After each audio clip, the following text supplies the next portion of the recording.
Assalamualaikum warahmatullahi wabarakatuh dan salam sejahtera.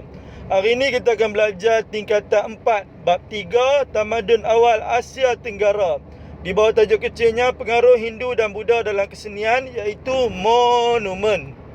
Baiklah, sebelum cikgu nak mengajar, cikgu nak minta semua guru dan pelajar-pelajar untuk subscribe video cikgu ni agar cikgu boleh menambah lagi tajuk-tajuk yang lain.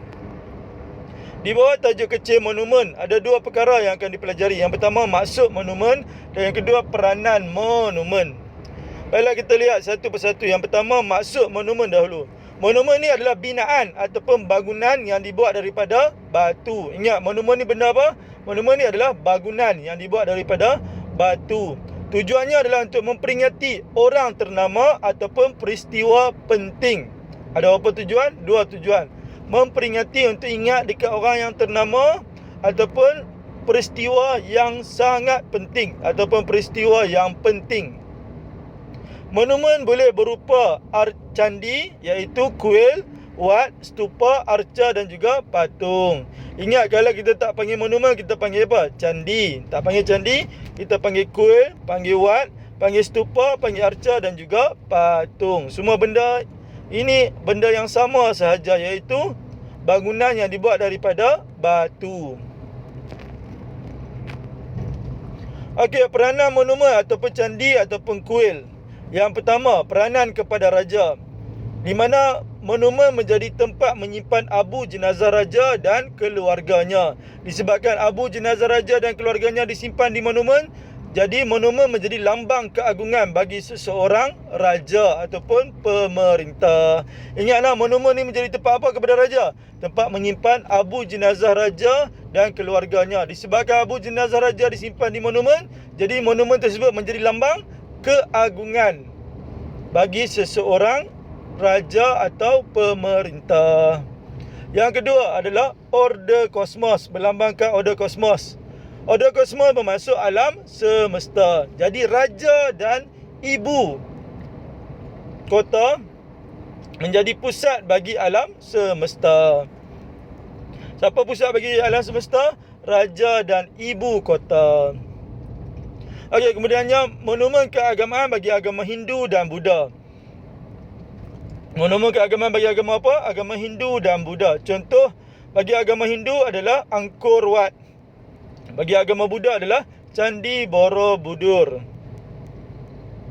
Selain itu juga dia melambangkan seni bina, iaitu kehebatan seni binanya dan juga kehebatan ahli seni yang membinanya.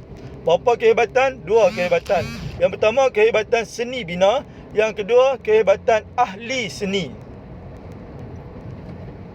Okey, last sekali, berperanan sebagai rumah ibadat, di mana menjadi tempat menyimpan patung dewa-dewa yang utama. Sebab tu di kuil hanya ada berapa dewa? Satu dewa. Dewa tu adalah dewa yang utama. Okey, jadi formula untuk peranan monumen adalah Ramli order minuman air sabun di rumah. Ramli order minuman air sabun di mana? Di rumah. Okey, tengok dengan formula. Ramli merujuk pada raja bersamaan pada huruf RA di depan. Ramli, raja. Iaitu monumen menjadi tempat apa kepada raja? Tempat menyimpan abu jenazah raja. Bila abu jenazah raja disimpan di monumen, jadi monumen menjadi lambang keagungan seseorang raja. Order merujuk pada order juga, iaitu order kosmos. Apa maksud order kosmos? Alam semesta. Raja dan ibu kota menjadi pusat bagi alam semesta. Minuman merujuk pada monumen, persamaan pada huruf M, N dengan M di tengah-tengah dan N di belakang. Monumen, minuman. Air merujuk pada keagamaan. Keagamaan berasal dari perkataan apa? Agama, pandainya. Ejaan agama bermula daripada huruf A. Sama juga dengan air. Jadi agama merujuk kepada air. Agama diubah menjadi air. Jadi air itu merujuk kepada apa? Agama. Jadi minuman air merujuk pada monumen keagamaan. Monumen agama. Bagi berapa agama? Dua agama, Hindu dengan Buddha. Apa monumen bagi agama Hindu? Angkor Wat. Monumen bagi agama Buddha? Candi Borobudur. Okey, kemudiannya sabun. Sabun merujuk pada seni, persamaan pada huruf S di depan. Sabun, seni. iaitu melambangkan kehebatan seni bina dan juga ahli seni yang membina tersebut. Last sekali, rumah.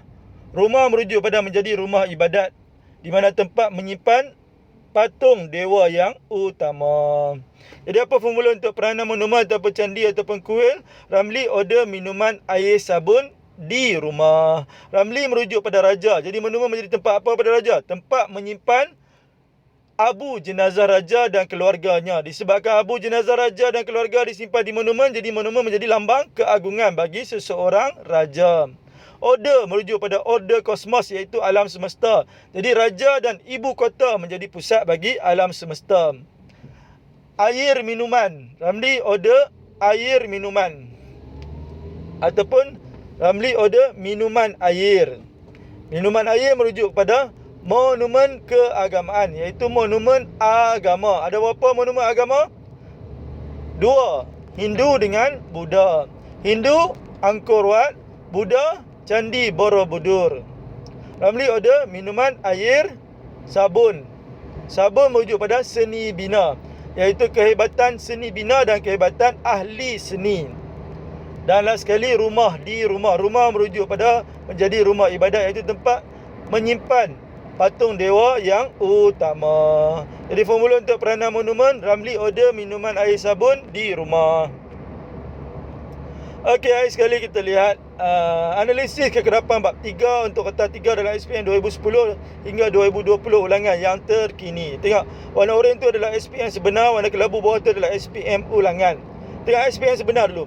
2010 tak ada, 2011 tak ada, 2012 struktur, 13 esei, 14 tak ada, 15 struktur, 16 tak ada, 17 struktur, 18 struktur, 19 tak ada, 2020 ya berkemungkinan akan naik struktur. Jadi tolong bagi perhatian semua tajuk-tajuk di dalam bab 3 tingkatan 4 ini. Tengok, dia selang sekali tak ada, selang tak ada, selang tak ada. Jadi kalau 2019 tak ada, 2020 berkemungkinan sangat besar akan ada. Jadi tolong hafal semua tajuk-tajuk di dalam bab 3 tingkatan 4 ini. Okey, tengok SPM ulangan.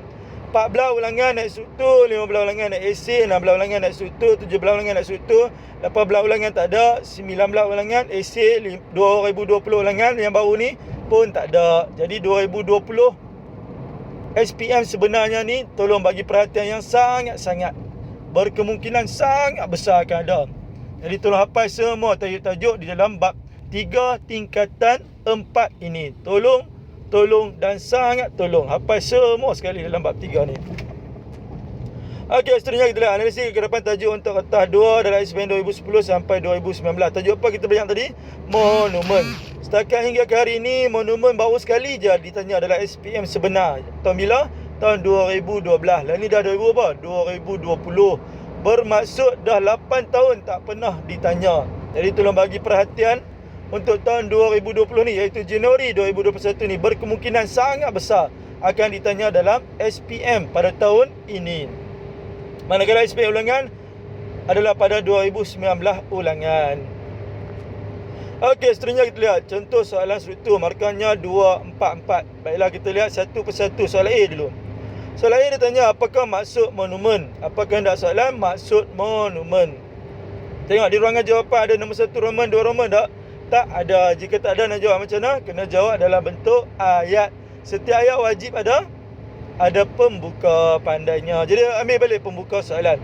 Maksud monumen ialah bangunan yang dibuat daripada batu, titik. Penanda wacana apa cikgu ajak? Guna number. Jadi kedua, koma. Tujuannya untuk memperingati orang ternama ataupun peristiwa penting. Okey, soalan B ditanya, nyatakan peranan monumen dalam kerajaan awal di Asia Tenggara. Apa kehendak soalan? Peranan monumen. Ada formula tak peranan monumen? Ada. Apa formulanya? Ramli order minuman air sabun di rumah. Okey, tengok di ruangan jawapan soalan struktur ni ada nombor 1 Roman, 2 Roman tak? Tak ada. Jika tak ada, nak jawab macam mana? Kena jawab dalam bentuk ayat. Setiap ayat wajib ada apa? Ada pembuka. Jadi ambil balik pembuka soalan. Peranan monumen dalam kerajaan awal di Asia Tenggara ialah sebagai tempat menyimpan abu jenazah raja dan keluarganya. Penanda wacana apa cikgu ajak? Guna nama. Jadi kedua, menjadi lambang keagungan seseorang pemerintah ataupun raja. Lepas kedua, ketiga, melambangkan order kosmos ataupun alam semesta, iaitu raja dan ibu kota sebagai pusat alam semesta. Keempat, monumen keagamaan bagi agama Hindu Buddha seperti Candi Borobudur bagi agama Buddha dan Angkor Wat bagi agama Hindu. Ada lagi tak peranan monumen? Ada lagi, ingat balik formula. Family order minuman, air, sabun di rumah. Sabun merujuk apa? Seni bina, iaitu melambangkan kehebatan seni bina dan kehebatan ahli seni.